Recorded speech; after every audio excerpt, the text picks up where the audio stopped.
彼女は優しく賢く、教養もある。北寺に戻る前に彼女と結婚しなさい。そうすれば私とお父さんの。願いも叶うというもの。祖母様、実は。私には重い人がおります。この人以外とは、絶対に結婚しません。立ちなさい。小北真、こんにちは。口ではうちの上司としか結婚しないなんて。言っておきながら、陰では。公爵家に別の女性と結婚させようとしていたなんて。おじ、これは誤解です。本当に知りませんでした。家が内密に縁談を進めていたなんて。北真。一体どういうことだ？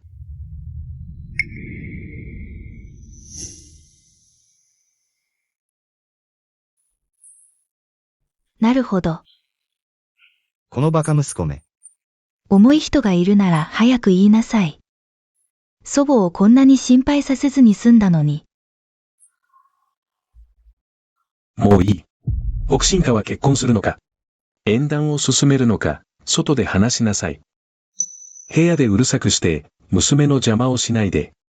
彼女が毒に侵される前に、そばにいてやりたいのだ。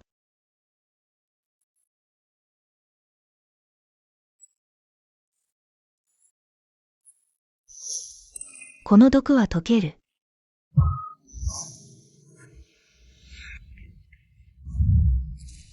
なんだって？龍さん。本当ですか？祖父は生前代でした。私は幼い頃から彼について、解毒の術を学んでいました。龍。あなたは李大尉の言っていた解毒の名手。龍大の孫娘なのか？そうです。彼女こそ龍大の孫娘です。私と祖母は戦場で矢玉に当たらないとも限らないと心配し、怪我をしやすいので、医術に詳しい。龍さんをめとるよう願い出たのです。龍さん、上司の毒を解いてください。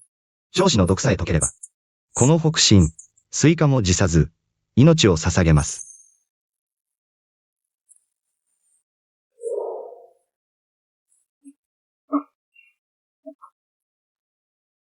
皆さん、外に出てください。分主に新治療を施し解毒します。上司、聞こえるか？龍さんがあなたの毒を解けるそうだ。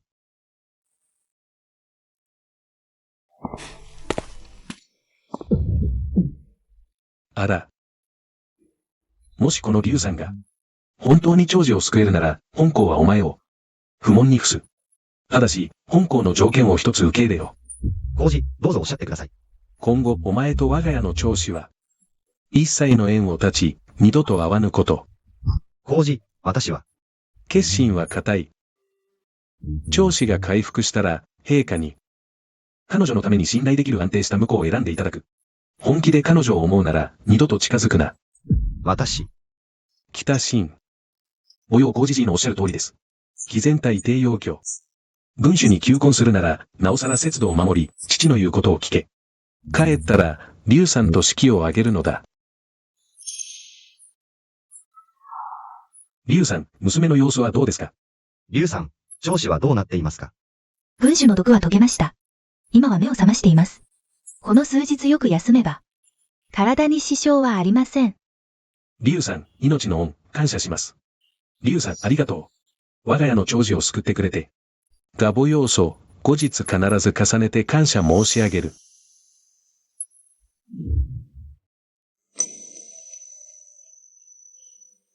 空ニャンが母養軍主の毒を解くのを見て、医術が実に成功で、実を言うと、父が近頃床に伏せており、内心焦っております。そこで失礼を承知でお願いしたいのですが、空ニャンに、見ていただけませんか？病を治し人を救うのは医者の務め。君子、案内を。どうぞ。長子、調子はどうだ？娘はだいぶ良くなりました。上司、私は。起きたシーン。さっき約束したことを忘れるな。ましてや、あの龍内の娘と、親の命で婚約した以上、なおさら身を清く保て。我が家の娘の、評判を傷つけるな。父上、よし、休め。者ども。馬車と寝台を準備し、軍主を屋敷に連れ帰れ。まだあの不詳の子を見つけられないのか。牢へ、国王屋はまだ。牢へ、見てください。国王屋です。孫よ。ここ数日、あなたは魂が抜けたようだ。おばあ様は心配でたまらない。孫の不幸で、おばあ様を心配させてしまいました。ベイチェン。ミューロング公爵がすでに軍主のために、陛下強引のとこを狙えている。他の良縁を選べばいいのに、なぜ強引に求めるのか。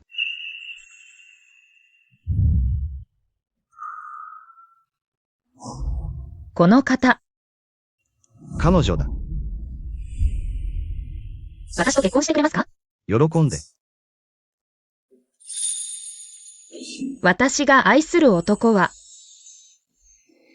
大夏の陳北公なのです。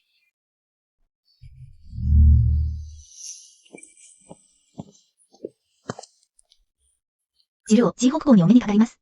リュウさん。ゼアオ ER を救ってくれてありがとう。リュウさんの容姿も人柄も、この世の良縁です。しかし、レイチェンはすでに心に決めた人がいます。後半理はできません。小公爵、実は今回の来訪は。公爵、大変です。公爵、陛下の婚姻の勅命が届きました。なんですって。ゼアオ ER、人参スープを飲みなさい。ゼアオ ER、まだ私を恨んでいるのか。父は知っている、あなたがベイチェン家のあの子が好きなことを。しかし考えてみてくれ、もしあの時あなたが本当に。父が死んだ後、どうやって母に説明すればいいのか。まして、リュウさんはあなたの命の恩人だ。今、ベイチェン家の公爵は、あのリュウさんを、ヒアオベイチェンに嫁がせようとしている。まさか、あなたは自分の命の恩人と、花嫁争いをするつもりか。父は知っている、あなたの心の痛みを。しかしこれが、無常の人生なのだ。父がこれをするのは、すべてあなたのためだ。ゼアオ ER。彼を忘れなさい。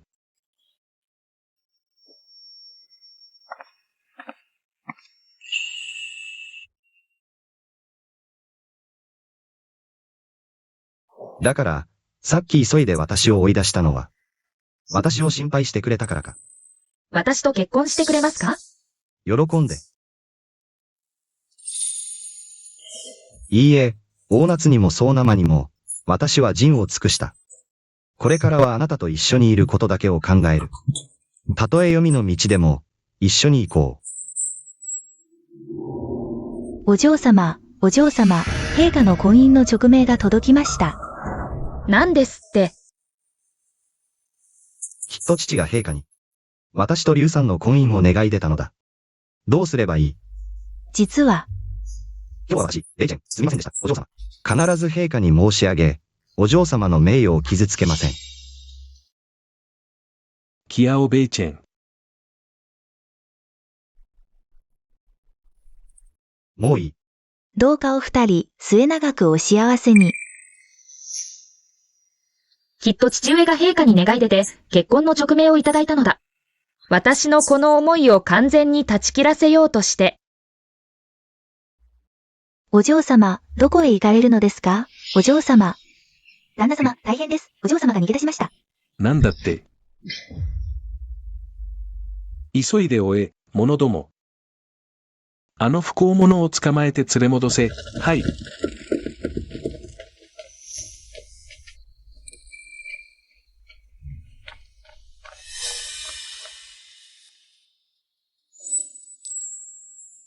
キアオベイチェン、待っていてくれますか？ミューロングゼアを、私はただあなたと一緒にいたい。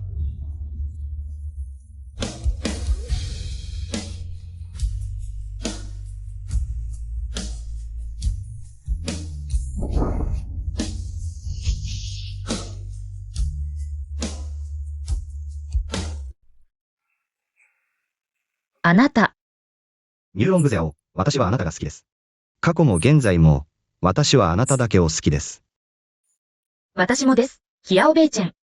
私もあなたが好きです。ベイチェン。自分が何をしているか分かっているのか。いい孫よ、職名はもう下ったんだ。バカな真似はするなよ。ゼオイアール。まさか陛下のご意志に背こうというのか。父上。祖母上。私こそただただ、ヒヤオベイチェンただ一人に。お二人様、どうかこの不幸を許してください。私キアオベイチェンは根性、ただめとるなら。ニューロングゼアをただ一人を。数を一世、決して離れません。これは、お前たちの言っていることは、わしにはさっぱりわからん。陛下はただ、お前たち二人に結婚を勅命なさったのだ。なんだって。だからお前たち、わけもなく逃げ回る必要はなかったのだ。ああ、疲れたわい。これはどういうことですか？陛下がどうして？私もわかりません。今、ここをや。ニューロング軍主、私の話を最後まで聞いてくれますか？つまり、あなたの言いたいことは、陛下は、私とゼアオイアールに結婚を勅命なさったということですか？そうでなければ。陛下は私の持病の功をおもしめし、特に一つの願いを叶えてくださった。考えに考えて、人の美事を成し遂げるのが一番だと思った。ありがとう、竜お嬢様。私こそありがとうと言わなければ、あの日私があなたを救わなければ。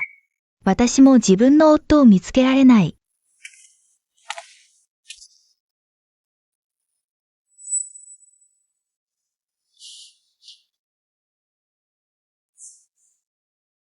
法天正皇帝御事の利越。